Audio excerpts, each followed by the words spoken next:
نحمده ونصلي على رسوله الكريم اما بعد فاعوذ بالله من الشيطان الرجيم بسم الله الرحمن الرحيم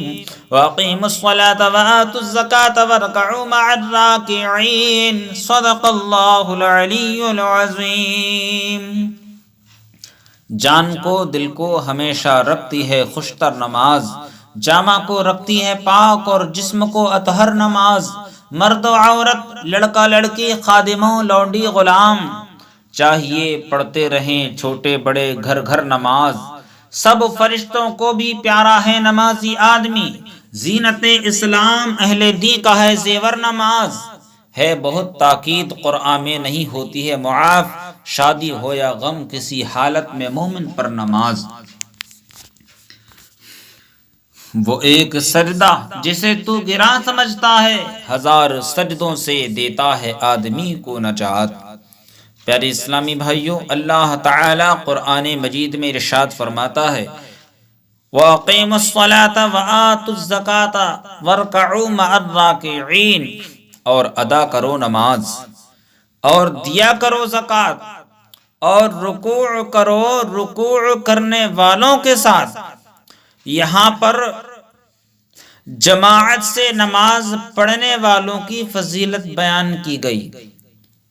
اور دوسرے مقام پر اللہ تعالی ارشاد فرماتا ہے وَأَقِيمُوا الصَّلَاةَ وَآتُوا الزَّكَاةَ وَأَطِيعُوا الرَّسُولَ لَعَلَّكُمْ تُرْحَمُونَ، اور ادا کرو نماز اور دیا کرو زکوٰۃ اور اطاعت کرو رسول پاک صلی اللہ تعالی علیہ وسلم کی، تاکہ تم پر رحم کیا جائے۔ اور فرماتا ہے ان الصلاۃ کانت علی المؤمنین کتابا موقوتا، بے شک نماز مسلمانوں پر فرض کی گئی ہے اپنے مقرر وقتوں میں۔ اور فرماتا ہے ان الصلاۃ تنہی عن الفحشاء والمنکر، بے شک نماز روکتی ہے بے حیائی اور بری بات سے۔ جب کوئی نمازی نماز کے لیے کھڑا ہوتا ہے تو اس کے سر سے آسمان تک رحمت الہی کی چادر تان دی جاتی ہے اور بارش کی طرح نیکیاں برستی ہیں۔ خدا کے فرشتے نمازی کو چاروں طرف سے گھیر لیتے ہیں۔ فرشتہ کہتا ہے اے نمازی، اگر تو دیکھ لے کہ تیرے سامنے کون ہے اور تو کس سے باتیں کر رہا ہے تو بخدا قیامت تک نماز کا سلام نہ پھیرے اور نماز ہی میں مشغول رہتے ہوئے مر جائے، نماز کو کبھی ختم نہ کرے، نماز کو کبھی ترک نہ کرے۔ پیارے اسلامی بھائیوں، نماز کی اہمیت سمجھیے۔ حدیث پاک میں آتا ہے کہ بروز قیامت جب جنت میں جانے کے لیے نمازیوں کو خدا کی طرف سے پروانہ مل جائے گا تو سب سے پہلے ایک ایسی جماعت جنت میں داخل ہوگی جن کے چہروں کی چمک سورج کی کرنوں کو شرما دے گی۔ فرشتے لوگوں سے پوچھیں گے کہ تم کون لوگ ہو اور دنیا میں تمہارا کون سا عمل تھا جس کی وجہ سے تمہیں یہ اعزاز ملا، تمہیں یہ مقام و مرتبہ ملا کہ سب سے پہلے جنت میں داخل ہونے کا شرم ملا۔ وہ لوگ کہیں گے ہم لوگ مسلمان ہیں اور نماز کی حفاظت کرنا ہمارا عمل تھا۔ فرشتے دریافت کریں گے کہ تم نماز کی حفاظت کس طرح کیا کرتے تھے؟ وہ لوگ جواب دیں گے کہ ہم لوگ برابر 5 وقت پابندی سے نماز سے قبل، نماز سے پہلی مسجد میں چلے جایا کرتے تھے اور اس کے یعنی نماز کے انتظار میں بیٹھے رہتے تھے۔ اس کے بعد دوسری جماعت پل صراط سے گزرے گی اور سرعت کے ساتھ گزر جائے گی، جن کے چہرے 14ویں کی رات کے چاند کی طرح منور ہوں گے، چمکتے دمکتے ہوں گے۔ فرشتے ان سے پوچھیں گے کہ تم کون لوگ ہو اور دنیا میں تمہارا کیا عمل تھا جس کی وجہ سے پل صراط کی سختی تم پر اس قدر آسان ہو گئی ہے کہ صحیح و سلامت اپنی مسافت طے کر رہے ہو۔ تو وہ لوگ کہیں گے کہ ہم لوگ مسلمان ہیں اور ہمارا عمل نماز کی حفاظت کرنا ہے۔ فرشتے پوچھیں گے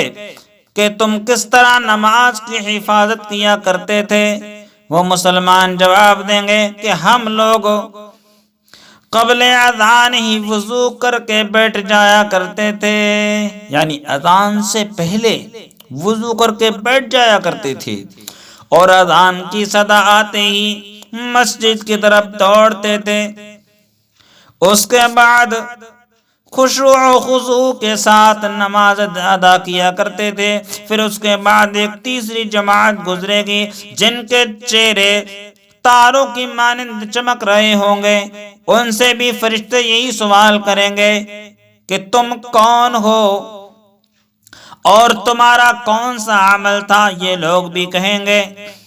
یہ لوگ جواب دیں گے کہ ہم لوگ مسلمان ہیں اور نماز کی حفاظت کرنا ہمارا عمل تھا۔ فرشتے پھر سوال کریں گے کہ تم لوگ نماز کی حفاظت کس طرح کیا کرتے تھے؟ یہ لوگ جواب دیں گے ہم لوگ اذان کی صدا سنتے ہی فوراً وضو کرتے تھے اور مسجد کی طرف بھاگتے تھے اور ہمیشہ تکبیر اولیٰ کا خیال رکھتے تھے۔ بھاگنے سے مراد اذان ہو اور فوراً نماز کی تیاری میں لگ جاؤ۔ اس سے یہ نہ سمجھیں کہ جماعت کے لیے آپ دوڑیں بھاگیں، یعنی دوڑ نہ لگائیں جماعت کے لیے، جماعت پانے کے لیے، یہ خیال رکھیں۔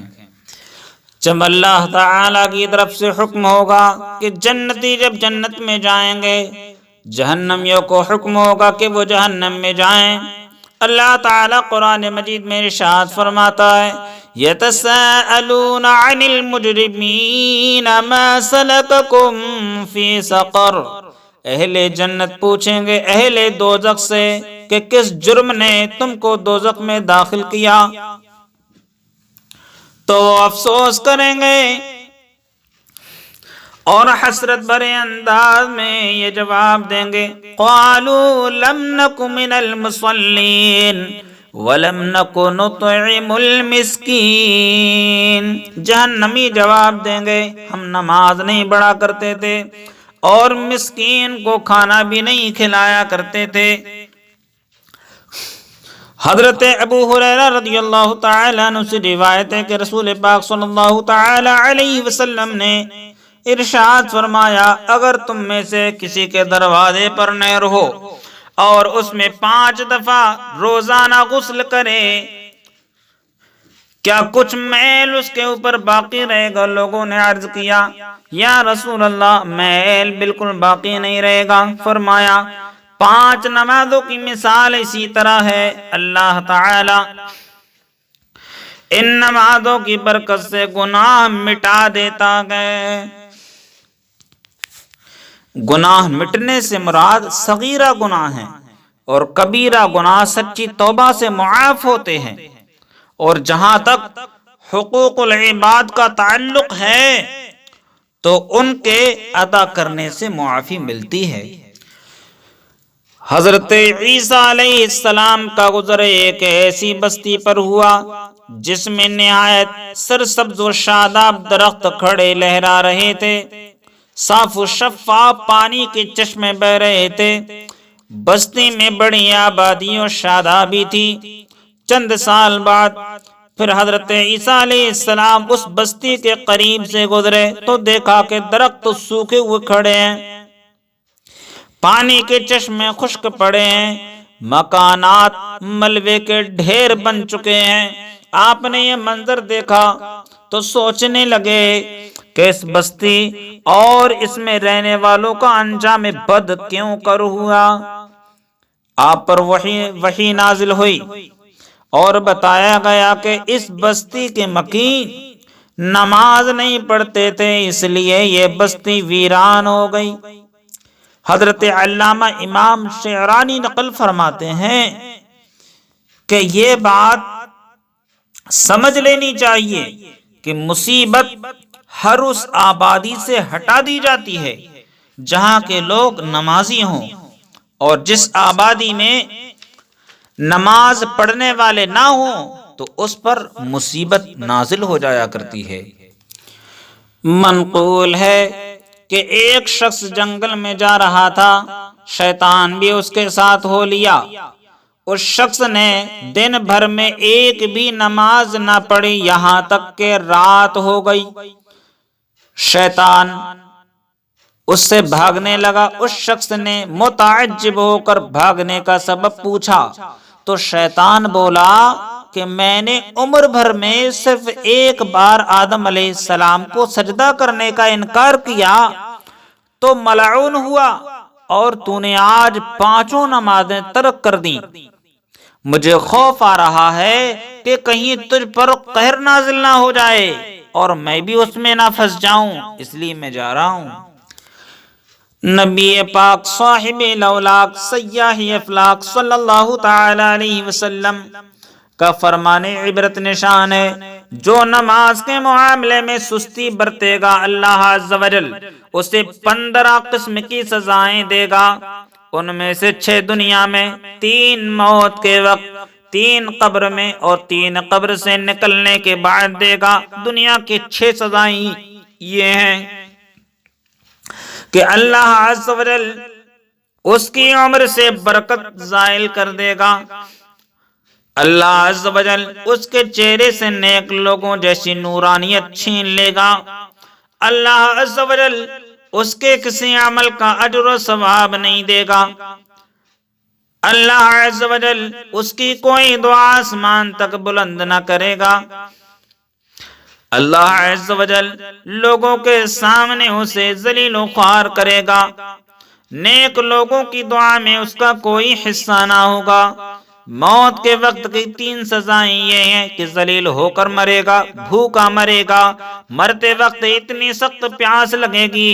کہ اگر اسے سارے دریاؤں کا پانی بھی پلا دیا جائے تو پیاس نہ جائے۔ قبر کی 3 سزائیں یہ ہیں کہ اس کی قبر تنگ کر دی جائے گی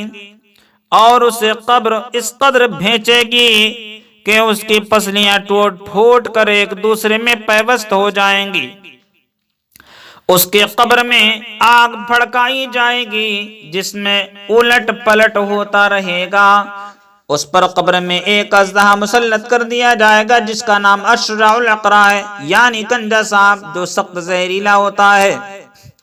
اس کی آنکھیں آگ کی اور ناخن لوہے کے ہوں گے، ہر ناخن کی لمبائی 1 دن کی مسافت کے برابر ہوگی، وہ بجلی کی طرح کڑک کر کہے گا میں اشرع الاقرع ہوں، مجھے میرے رب عز و جل نے حکم فرمایا ہے کہ تجھے صبح کی نماز ضائع کرنے کے جرم میں صبح تا طلوع آفتاب نماز ظہر ضائع کرنے پر، ظہر تا عصر نماز عصر ضائع کرنے پر، عصر تا مغرب نماز مغرب ضائع کرنے پر، مغرب تا عشاء نماز عشاء ضائع کرنے پر، عشاء تا صبح مارتا رہوں، اور جب جب وہ ایک ضرب لگائے گا تو مردہ 70 ہاتھ زمین میں دھس جائے گا، پھر وہ اژدہا اپنے ناخن زمین میں گاڑ کر اس کو نکالے گا تو یہ عذاب اس پر قیامت تک مسلسل ہوتا رہے گا۔ اللہ اکبر۔ اللہ کا خوف اپنے دلوں میں بسائیں، نماز کے پابند ہو جائیں۔ پیارے اسلامی بھائیوں، اور قبر سے اٹھنے کے بعد کی 3 سزائیں اور ملاحظہ فرمائیں کہ اللہ عز و جل جہنم کی آگ کا ایک بادل اس کے چہرے کے سامنے مسلط فرمائے گا جو اس کو جہنم کی طرف ہانک کر لے جائے گا کہ حساب کے وقت اللہ عز و جل اس کی طرف غضبناک نظر ڈالے گا جس سے اس کے چہرے کا گوشت جھڑ جائے گا، اس کا حساب سختی سے لیا جائے گا۔ اللہ عز و جل اس کو دوزخ میں لے جانے کا حکم صادر فرمائے گا۔ اور مکاشفۃ القلوب میں حجت الاسلام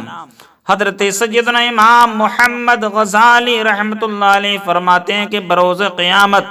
وہ یعنی نماز کے معاملے میں سستی کرنے والا اس حال میں آئے گا کہ اس کے چہرے پر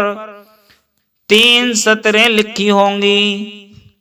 کہ اے اللہ عز و جل کا حق برباد کرنے والے، اے اللہ عز و جل کے غضب کے ساتھ مخصوص، جس طرح دنیا میں تو نے حقوق اللہ عز و جل کو ضائع کیا، اسی طرح آج تو بھی اللہ عز و جل کی رحمت سے مایوس ہوگا۔ نماز کی خصوصیات شمار کرتے ہوئے حضرت علی کرم اللہ وجہ الکریم فرماتے ہیں کہ نماز رضائے الہی کا سبب اور بڑا ذریعہ ہے، نماز الفت ملائکہ کا وسیلہ ہے، نماز طریق انبیاء ہے، نماز معرفت الہی کی مشعل ہے، نماز اسلام کی جڑ ہے، نماز قبولیت دعا کا سبب ہے، نماز کے بغیر کوئی نیکی قبول نہیں، نماز سے روزی میں برکت ہوتی ہے، نماز شیطان نفس کے کاٹنے کا بڑا ہتھیار ہے، نماز عذاب سکرات میں آسانی پیدا کرتی ہے، نماز ہر مومن کے دل کا نور ہے، نماز قبر کے اندر کا ذریعہ ہے، نماز قبر میں مردے کی طرف سے منکر نکیر کو جواب دے گی، نماز قیامت میں نمازی پر سایہ کرے گی، نماز روز قیامت نمازی کے لیے غمخوار و مددگار ہوگی، نماز نمازی کے سر کا تاج اور بدن کا لباس ہے، نماز قیامت کی اندھیری میں چراغ بن کر آگے آگے چلے گی، نماز حساب و کتاب کے وقت جہنم کے درمیان آڑ ہو جائے گی، نماز کا وزن سب گناہوں سے بڑھ جائے گا، نماز پل صراط سے گزرنے والے کے لیے اجازت نامہ ہوگی، نماز حضور صلی اللہ تعالی علیہ وسلم کے آنکھوں کی ٹھنڈک ہے، نمازی کی برکت سے مسجدوں کی تعمیر ہے، نمازی کی برکت سے صوت صلات اور اذان اور صدائے تکبیر ہے، نمازی کی وجہ سے محراب و منبر کی تنویر ہے، نماز ہی سے خطیب کو عظمت ملی، نماز ہی کی وجہ سے امامت کو رفعت ملی، نماز ہی کی برکت سے حفاظت یعنی حفاظ کو حافظ کے لیے یہ قدر و منزلت ملی،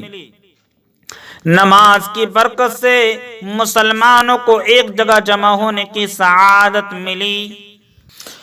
نماز ہی نے ہر امیر و غریب، پیر و صغیر،